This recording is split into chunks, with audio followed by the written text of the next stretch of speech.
Hello বন্ধুরা, কেমন আছো তোমরা সবাই? শুভ দুপুর সবাইকে। তো দেখি আজকে দিদি কি রান্না। এদিকে যে মেয়ে খেলছে আর ওদিকে ও এবার খাবার বাড়ছে। সব হয়ে গেছে তোর কাজ? এদিকে তাকিয়ে তোমার হ্যাঁ, পুজো টুজো দেওয়া হয়ে গেছে? সব হয়ে গেছে। তো কি রান্না করেছিস আজকে? এই যে আগে তো কি রান্না করেছিস? এই যে ভাত, গরম গরম ভাত, তারপরে তারপরে উচ্ছে আলু ভাজা,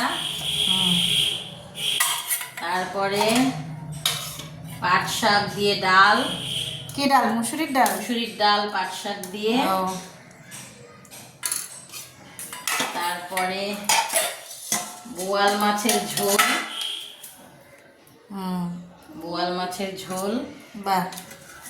আর কি আছে? তারপরে সুন্দর একটা চাটনি, বাহ।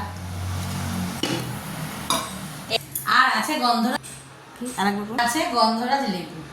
ঠিক আছে, তো চলো এখন খাওয়া দাওয়া হয়ে যাক। তো চলো খেয়ে নি, কে কে খাবে চলে আসো। টাটা।